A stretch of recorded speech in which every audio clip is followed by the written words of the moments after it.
Amigos, sin duda hay historias que no se cuentan en los escenarios, sino en los silencios de quienes sobrevivieron. Durante años, el caso Trevi Andrade fue visto como un simple escándalo de farándula, un tema de portada en las conferencias, una tormenta mediática que muchos siguieron por morbo y pocos por compasión. Pero detrás de cada titular había jóvenes convertidas en piezas de un juego enfermizo, piezas que jamás volvieron a ser las mismas. Y créanme, la verdad que se esconde es mucho más cruda y desgarradora de lo que jamás imaginaron. Olvídate de la historia oficial, la que te contaron en los tabloides y en los programas amarillistas. Hoy vamos a destapar un secreto que se te clavará en el alma, la historia de cómo una ilusión se transformó en una pesadilla. Prepárense para escuchar los 25 datos más escalofriantes del caso de las hermanas de la Cuesta. Una narración donde el talento se usó como carnada, el poder como prisión y la fama como la máscara de algo mucho más siniestro. La oscuridad que rodeó a estas jóvenes es tan profunda que sentirás escalofríos al enterarte de todo. Entre la multitud de almas engañadas se encontraban 3 hermanas con un mismo sueño y un mismo destino. Carla, Katia y Carola de la Cuesta. 3 adolescentes que creyeron estar firmando el comienzo de una carrera artística cuando en realidad firmaban su desaparición en vida. Lo que comenzó con la promesa de fama terminó convirtiéndose en una historia de sometimiento, manipulación y miedo que jamás debió suceder. Si esta historia te atrapa y quieres desentrañar cada capa de este misterio, no olvides suscribirte a Secretos de la Fama y activar la campanita. Así, jamás te perderás ninguna de nuestras impactantes revelaciones ni ninguna de las verdades que seguimos desenterrando. Pero antes de sumergirnos aún más en este abismo de secretos, cuéntame en los comentarios.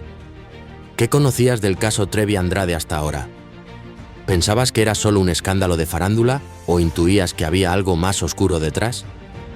Vuestra perspectiva es fundamental para entender la magnitud de esta tragedia. Ahora, sin más preámbulos, vámonos a lo que te traje, Chencha, nuestro dato escalofriante número 1. El reclutamiento fantasma. Todo comenzó con un evento que parecía inofensivo, una convivencia de fans en Puebla en el año 1991. Decenas de adolescentes esperaban un autógrafo, una foto o una palabra de su ídolo, sin imaginar que algunas serían elegidas para algo mucho más siniestro.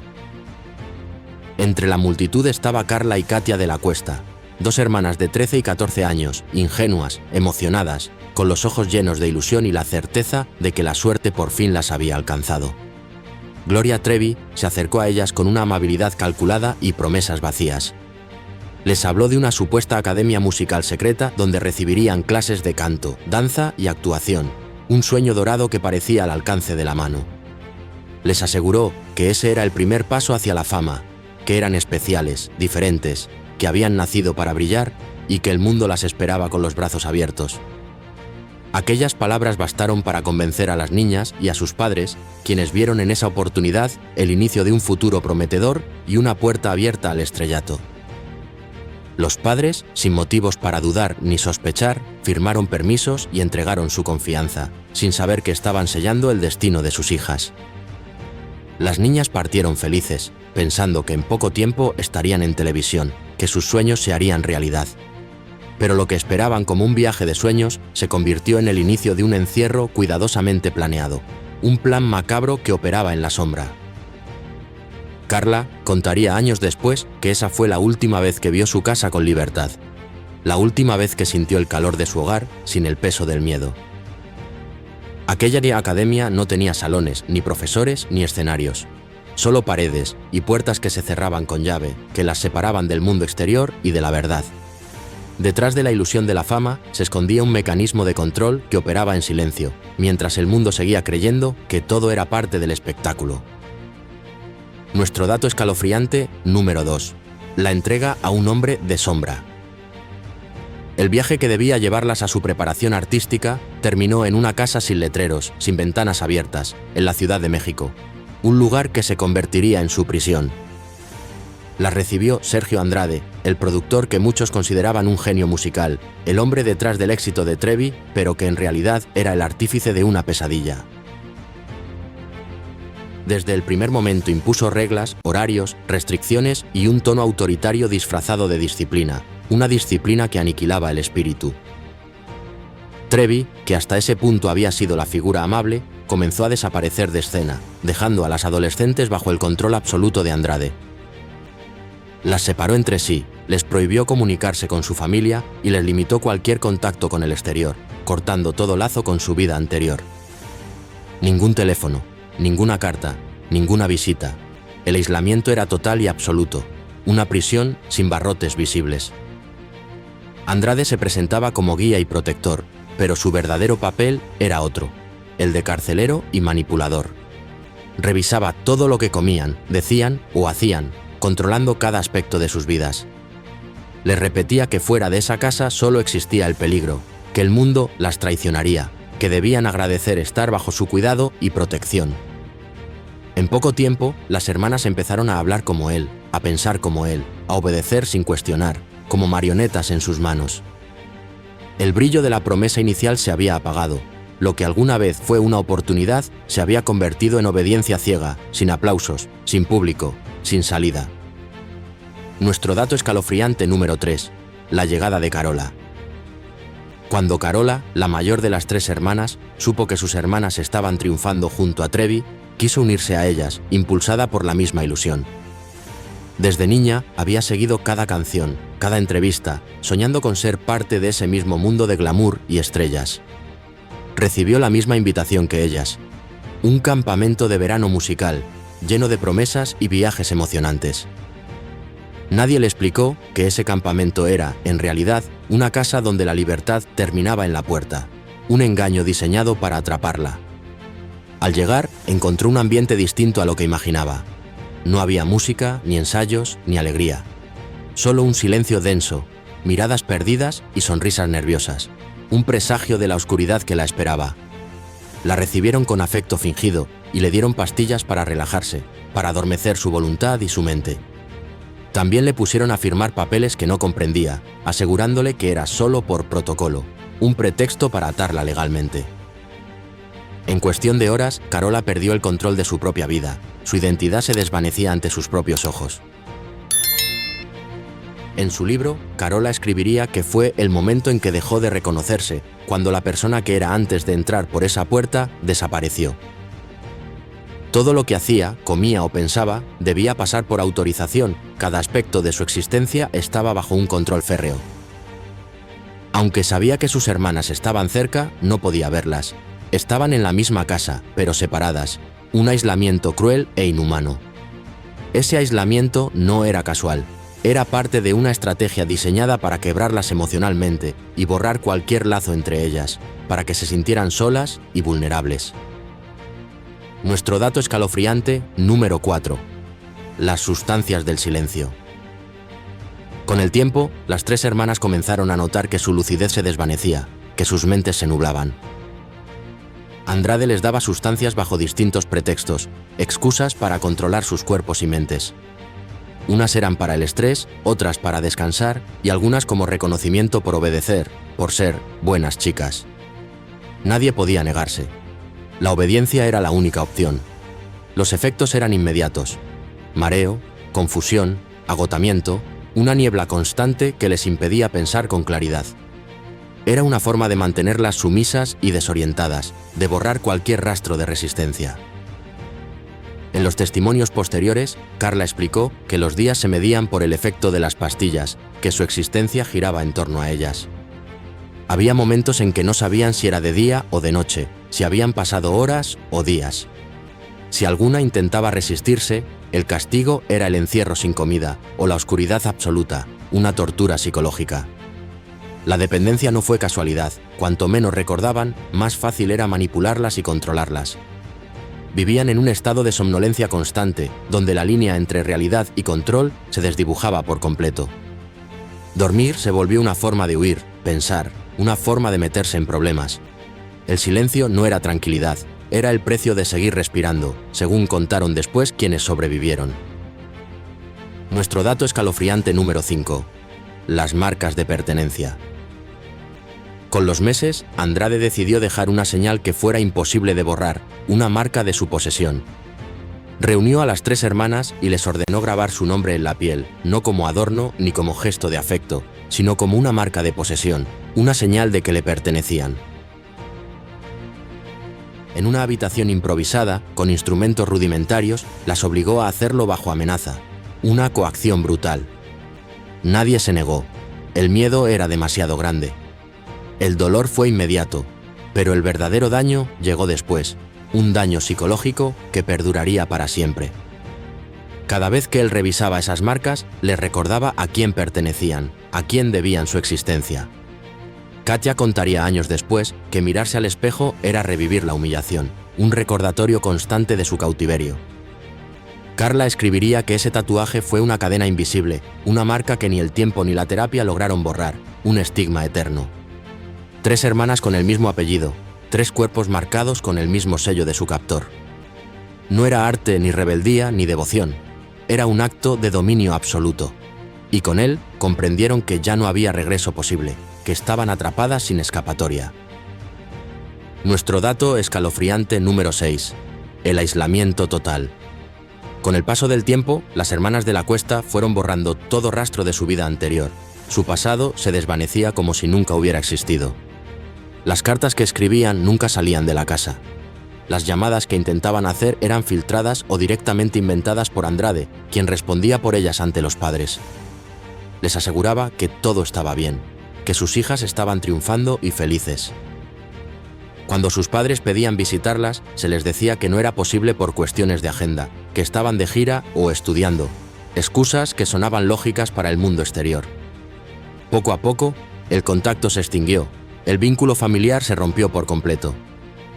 Dentro de aquella casa, la rutina era la misma: levantarse, obedecer, callar. Las habitaciones eran pequeñas, sin ventanas abiertas, y las puertas se cerraban con llave por fuera, transformándose en celdas. A veces las separaban, colocándolas en distintos cuartos durante días, obligándolas a escuchar los sollozos de la otra, sin poder acercarse, una tortura emocional. La soledad era parte del castigo, un componente crucial de la estrategia de control. Andrade les repetía que el mundo exterior era un lugar hostil, que nadie las entendería, que su familia no las quería ni se preocupaba por ellas. Y así, día tras día, el miedo fue reemplazando los recuerdos, la esperanza se desvanecía en la oscuridad. Carla lo explicaría años más tarde. El silencio era tan fuerte que terminabas creyendo que tenías la culpa de algo, que merecías el castigo. Era un aislamiento calculado, no solo físico, sino emocional, una técnica de desgaste que las fue despojando de todo lo que habían sido antes de cruzar esa puerta. Nuestro dato escalofriante número 7. El intento de fuga. En medio de ese encierro, hubo un breve instante de esperanza, un destello de valentía. Carla, con apenas 15 años, decidió escapar. Esperó una noche sin vigilancia, escaló un muro y corrió hasta perder el aliento, con el corazón desbocado. No sabía a dónde ir, solo quería salir, romper las cadenas que la ataban. Pero su libertad duró poco. Andrade la rastreó, la encontró y la arrastró de vuelta frente a sus hermanas, una humillación pública. Aquella escena quedó grabada en su memoria. Los golpes, los gritos, las amenazas que perforaban el aire. Carla terminó con costillas fracturadas y el cuerpo lleno de moretones, un cruel recordatorio de su audacia. Andrade le dijo que si volvía a intentarlo, no castigaría solo a ella, sino también a Katja y a Carola, usándolas como rehenes emocionales. A partir de ese momento, ninguna volvió a hablar de huir. El mensaje había sido claro: la rebelión era impensable. Cualquier intento de rebelión se pagaba con dolor, un dolor que se extendía a sus seres queridos. Ese episodio marcó un antes y un después. Las 3 comprendieron que en esa casa no existía la palabra escapar. Lo que comenzó como un acto de valentía se convirtió en una lección de terror que las mantendría sometidas por años, una cadena invisible pero irrompible. Nuestro dato escalofriante número 8. El reclutamiento forzado. Cuando Andrade comprobó que las hermanas ya no se atrevían a desobedecer, dio un paso más en su perverso plan. Les ordenó convertirse en reclutadoras. Debían convencer a otras adolescentes de unirse al supuesto proyecto musical. Tenían que repetir el mismo discurso que las había atrapado. Fama, televisión, discos, Éxito, una mentira elaborada. Katia fue quien, bajo presión, contactó a Karina Yapor, una joven de 14 años con sueños parecidos a los suyos. Le habló de oportunidades, de escenarios y de viajes, sin poder advertirle lo que realmente ocurría detrás de esas promesas vacías. No lo hacía por maldad, lo hacía porque Andrade las tenía amenazadas. Si no obedecían, castigaba a sus hermanas. Si dudaban, las separaba durante días, explotando sus lazos familiares. Según relataron después, ese momento fue devastador, un golpe a su ya fragmentada moral. Entregar a otra joven al mismo destino fue el punto más bajo de su sometimiento, una herida que nunca cicatrizaría. Carla recordaría que nunca volvió a mirarse igual desde entonces, la culpa la devoraba. Reclutar a otras chicas era una forma más de esclavitud, pero con una carga adicional. La culpa, un veneno lento que corrompía sus almas. Nuestro dato escalofriante número 9. Las grabaciones del horror. Dentro de la casa, Andrade instaló cámaras, una invasión total de su privacidad. Les decía que era para registrar su progreso artístico, pero las cintas no tenían nada que ver con la música ni con el talento. Las obligaba a participar y a sostener los equipos mientras grababa lo que él llamaba pruebas de fidelidad, un eufemismo para el abuso. Después, las reunía para ver esas grabaciones y asegurarse de que comprendieran el mensaje. Si alguna hablaba, el mundo vería su rostro en esas imágenes, un chantaje perfecto. No necesitaba cadenas ni barrotes. El miedo a la exposición bastaba para mantenerlas en silencio, para que no revelaran sus oscuros secretos. Según contaron más tarde, algunas de esas cintas fueron destruidas cuando el escándalo estalló, pero muchas nunca aparecieron. Y aunque físicamente desaparecieron, lo que mostraban quedó grabado en la memoria de quienes estuvieron ahí, un recuerdo imborrable de su tormento. Nuestro dato escalofriante número 10. Las humillaciones diarias. En aquella casa no existía el descanso. Andrade convertía cada día en un acto de control, en una nueva forma de degradación. Las hacía competir entre ellas para ganarse su atención, sembrando la discordia. Les imponía tareas absurdas y castigos degradantes, humillaciones que minaban su autoestima. A veces las obligaba a limpiar el suelo durante horas, a repetir frases de obediencia o a permanecer de pie toda la noche, exhaustas. Ninguna sabía cuándo terminaría la jornada, cada día era una incertidumbre. Carola contaría años después que lo más destructivo no era el dolor físico, sino la confusión mental. Un día podían recibir palabras dulces y al siguiente insultos, el castigo y la recompensa se mezclaban hasta hacerlas dudar de su propio criterio. Con el tiempo, las jóvenes dejaron de verse como hermanas. Comenzaron a competir, a desconfiar, a guardar silencio incluso entre ellas. Eso era lo que Andrade buscaba. Que ya no pensaran como víctimas, sino como parte de un sistema que dependía de él. Cada humillación era una forma de borrar su identidad, cada día una oportunidad más para quebrarlas un poco más. Así, el miedo se volvió costumbre y la costumbre, supervivencia, la única forma de seguir adelante en ese infierno. Nuestro dato escalofriante número 11. El lavado de cerebro. A esas alturas ya no era necesario encerrarlas físicamente. El control estaba dentro de sus cabezas, una prisión mental. Andrade repetía los mismos discursos cada día, como si estuviera programando su pensamiento. Les decía que el mundo era un lugar peligroso, que nadie fuera de esa casa las entendería, que solo él podía guiarlas y protegerlas. Las convencía de que sus familias las habían abandonado y que su única salvación era permanecer fieles al grupo, al clan. Les quitó los nombres y les puso apodos que solo él podía usar, borrando su individualidad. Prohibió palabras como mamá, papá o hogar. Todo debía girar en torno a su figura y a la supuesta misión divina del clan. Si alguna lloraba o mostraba tristeza, él la acusaba de traicionar la causa, de ser débil y desleal. Las adolescentes, confundidas y agotadas, terminaron creyendo que no podían sobrevivir fuera de esas paredes. Incluso cuando llegaban nuevas chicas, el patrón se repetía. Todas eran sometidas al mismo adoctrinamiento, a la misma anulación de su voluntad.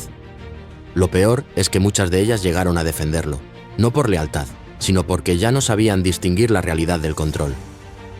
Carla reconocería años después que durante un tiempo creyó que debía protegerlo, que lo hacía por amor, sin entender que en realidad obedecía por miedo, un miedo profundo y paralizante.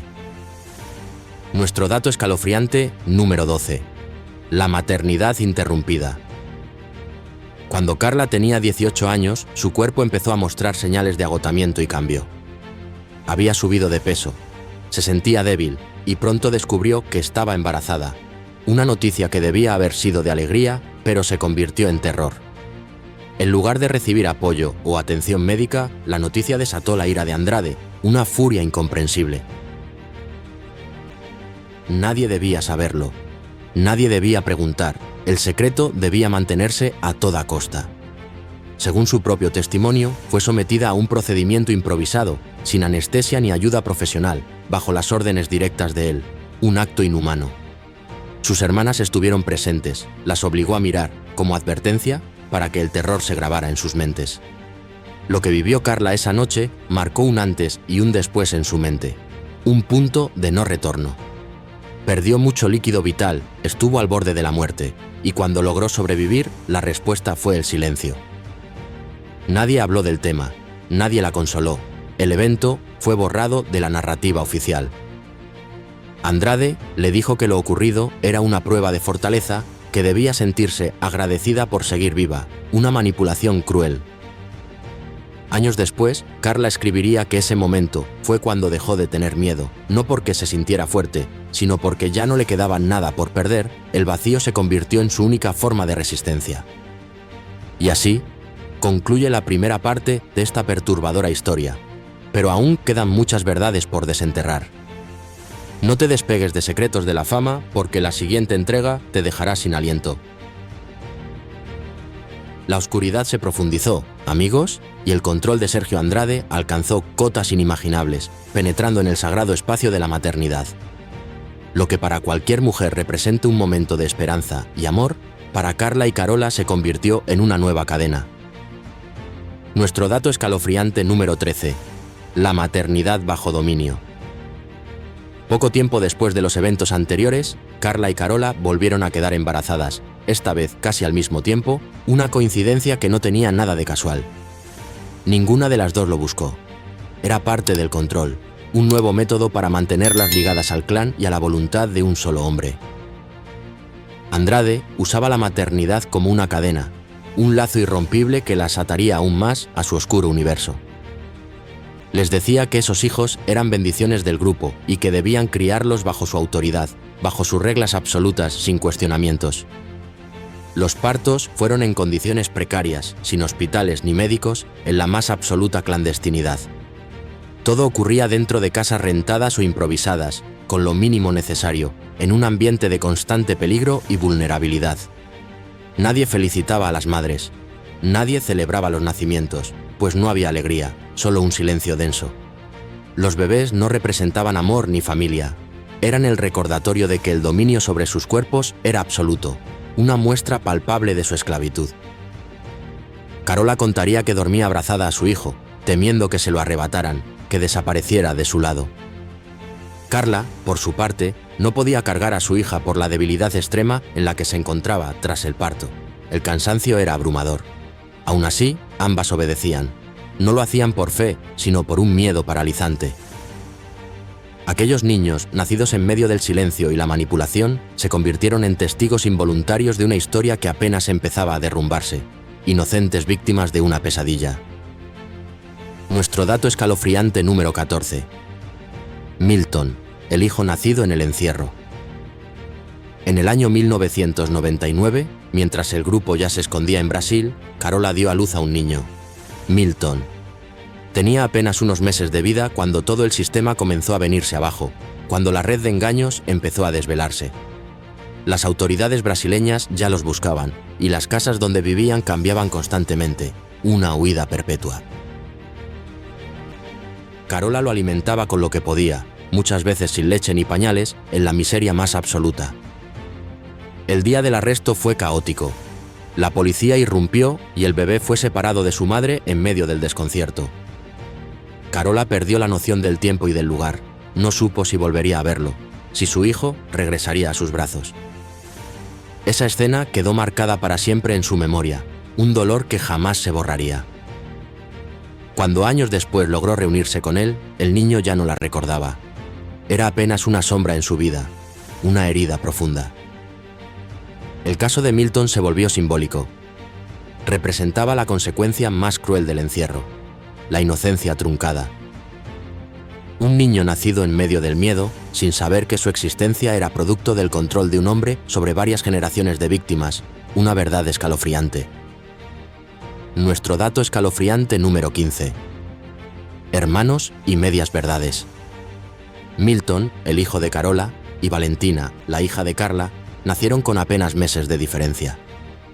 Dos bebés dentro del mismo encierro, dos vidas entrelazadas por circunstancias imposibles de explicar, una maraña de destinos.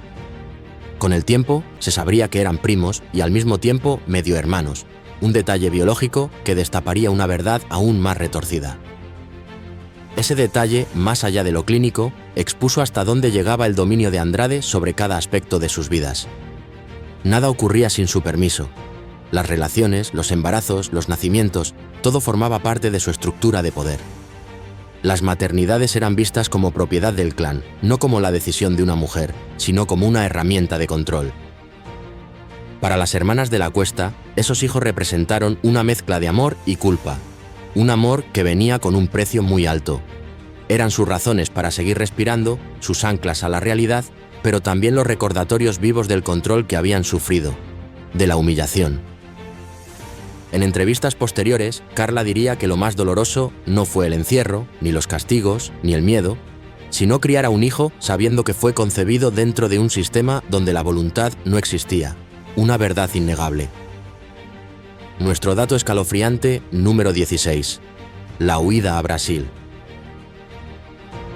Cuando las autoridades mexicanas comenzaron a recibir denuncias y el escándalo mediático ya era imposible de ocultar, Andrade tomó una decisión: huir, escapar de la justicia que se cernía sobre ellos. Planeó la salida con precisión, ordenando a su grupo viajar con documentos falsos hacia Sudamérica, un intento desesperado por desaparecer. El destino elegido fue Brasil, un refugio temporal en el que esperaban pasar desapercibidos. Les dijo que allá comenzarían una nueva etapa, que los medios no podrían alcanzarlos y que todo volvería a ser como antes, una falsa promesa de libertad. Para las hermanas de la Cuesta no era un viaje de libertad, sino de huida forzada, de un encierro que se prolongaba sin fin. Cruzaron aeropuertos disfrazadas, sin saber exactamente a dónde iban, con la incertidumbre como única compañera. Una vez instalados en Río de Janeiro, el encierro continuó, sin un ápice de respiro. Andrade rentó casas aisladas, cambiando constantemente de dirección para evitar ser localizado, viviendo en la paranoia. Las reglas eran las mismas: silencio, obediencia y miedo, los pilares de su cautiverio. A los ojos del mundo, parecían desaparecer. Nadie sabía de ellas, ni de Trevi, ni de las demás jóvenes, se habían vuelto fantasmas. Pero dentro de esas paredes, el control era todavía más brutal, más asfixiante. Había escasez de comida, poca higiene y un ambiente de paranoia constante, un infierno cotidiano. Andrade revisaba cada movimiento, convencido de que alguien los vigilaba. La sombra de la persecución lo consumía. Aquella nueva vida en Brasil fue simplemente la extensión de la pesadilla, un calvario sin fin. Nuestro dato escalofriante número 17. La triste pérdida de Ana Dalai. En ese periodo de exilio ocurrió uno de los hechos más oscuros del caso, una tragedia que lo marcaría para siempre. La muerte de Ana Dalai, la hija de Gloria Trevi y Sergio Andrade, en circunstancias aún envueltas en un manto de misterio. Nadie sabe con certeza lo que ocurrió.